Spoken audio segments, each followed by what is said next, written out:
जय हिंद। चलिए आज हम इतिहास के उन प्रश्नों को सॉल्व करते हैं जो वर्तमान में सभी एग्जामों में पूछे जा रहे हैं और अब पूछे जाएंगे भी। तो हमारा पहला प्रश्न है, पूर्व वैदिक या ऋग्वैदिक संस्कृति का काल किसे माना जाता है? तो ऑप्शन 1500 ईसा पूर्व से 1000 ईसा पूर्व, यही सही है। जो पूर्व वैदिक है, देखिए वैदिक काल को दो भागों में बांटा गया है, एक 1500 से 1000 ईसा पूर्व और एक 1000 से 600 ईसा पूर्व।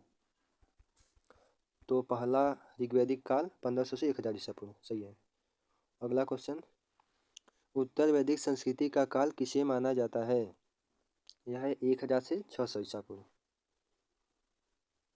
इनमें से किस फसल का ज्ञान वैदिक काल के लोगों को नहीं था? जौ का था, जौ को ही वे लोग यौ बोलते थे। चावल का था, चावल को ब्रीही बोलते थे। गेहूं को गोधूम बोलते थे। बट तंबाकू को वे लोग नहीं जानते तंबाकू का खेती करना। तो प्रश्न कहता है, इनमें से किस फसल का ज्ञान वैदिक काल के लोगों को नहीं था? तंबाकू का नहीं था। अगला प्रश्न, वेदों की संख्या कितनी थी? बहुत सिंपल, ऋग्वेद, सामवेद, यजुर्वेद, अथर्ववेद, 4। अगला प्रश्न, किस देवता के लिए ऋग्वेद में पुरंदर शब्द का प्रयोग हुआ है? किस देवता के लिए ऋग्वेद में पुरंदर शब्द का प्रयोग हुआ है? पुरंदर का मतलब किला तोड़ने वाला, दुर्ग तोड़ने वाला, इंद्र के लिए। भारतीय संगीत का आदि ग्रंथ कहा जाता है?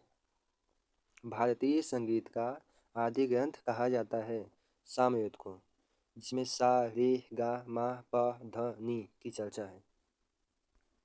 इसे ही भारतीय संगीत का जन्मदाता भी कहा जाता है। ऋग्वेद में कुल कितने मंडल हैं? ऋग्वेद में कितने मंडल हैं? 10 मंडल, 1028 सूक्तियाँ और 1580 ऋचाएँ हैं। और ऋचाओं की अधिकता के वजह से ही उसे ऋग्वेद कहा जाता है। तो ऋग्वेद में कुल कितने मंडल हैं? 10 मंडल हैं। ऋग्वेद में सबसे महत्वपूर्ण और पवित्र नदी मानी जाती है। देखिए यहाँ पे आप कंफ्यूज मत होइएगा। जो सिंधु नदी है वह सिंधु घाटी सभ्यता के समय महत्वपूर्ण थी और इसमें ऋग्वैदिक काल में करा, तो इसमें सरस्वती नदी सबसे महत्वपूर्ण थी और सबसे पवित्र भी थी। गोत्र व्यवस्था प्रचलन में कब आई थी? देखिए ऋग्वैदिक काल में एक ही घर में, एक ही परिवार में अलग अलग कास्ट के लोग रहते थे, क्योंकि उसमें कर्म प्रधान था, कर्म की प्रधानता थी। जैसे कि आपके पापा खेती करते हैं तो कृषक हो गए। यदि आप उनके पुत्र, यदि आप कोई अन्य काम करें तो आप अलग कास्ट में चल जाएंगे। आपका भाई कोई अलग कास्ट, अलग कार्य करे तो अलग कास्ट में चल जाएगा। मतलब अलग अलग धर्मों के लोग एक ही परिवार में रहते थे। यह व्यवस्था ऋग्वेद काल में थी। बट जो उत्तर वैदिक काल में यह व्यवस्था समाप्त हो चुकी थी। यदि आपके पापा जिस कास्ट के हैं, जिस धर्म के हैं, आप भी उसी धर्म के कहलाएंगे। तो गोत्र व्यवस्था प्रचलन में कब आई थी? तो यह उत्तर वैदिक काल में आई थी।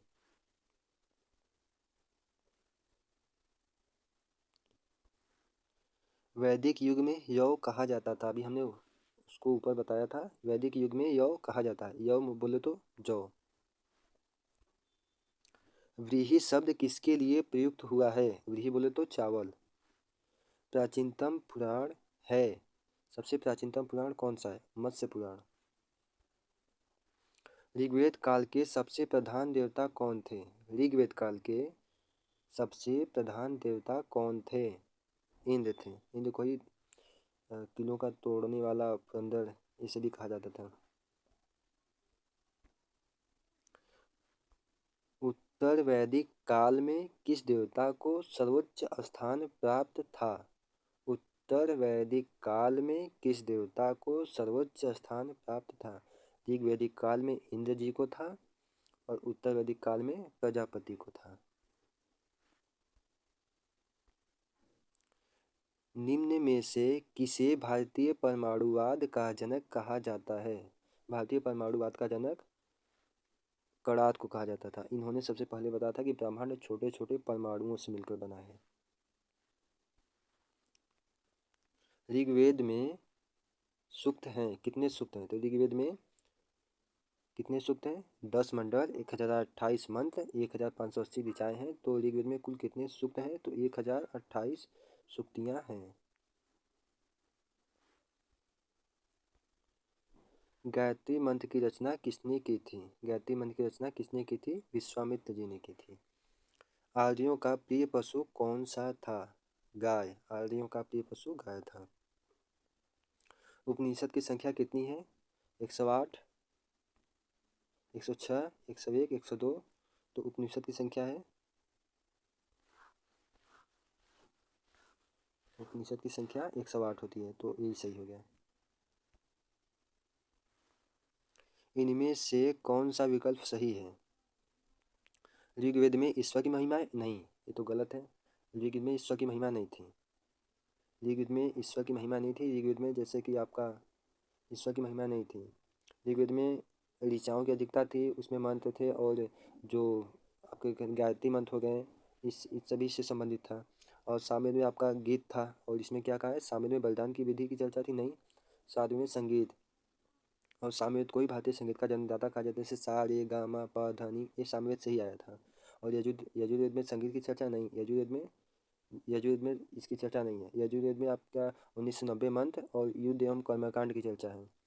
अथर्ववेद औषधि जादू टोना की चर्चा, हाँ यह बिल्कुल सही है। अथर्ववेद में इस समय की चर्चा थी। यह महिलाओं के लिए विशेष प्रकार से है। तो इसका उपयोग पुरुष को टाइम ही कहाँ मिलता है ये सब करने के लिए। ये सभी केवल महिलाओं के लिए है। आर्यों की सभ्यता कैसी थी? देखिए कितनी सिंपल सी बात है। आर्यों की सभ्यता कैसी थी? आर्यों की सभ्यता ग्रामीण थी।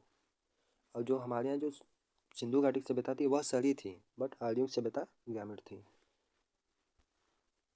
उपनिषद काल के राजा अश्वपति शासक थे। UP PCS prelims 1999। उपनिषद काल के राजा अश्वपति शासक थे। कैके के। ये वही राजा हैं जिनसे बड़े बड़े ऋषि मुनि भी ज्ञान प्राप्त करने के लिए, मतलब एक तरह से ज्ञान आदान प्रदान करने के लिए आते थे। निम्नलिखित में से वैदिक साहित्य का सही क्रम कौन सा है?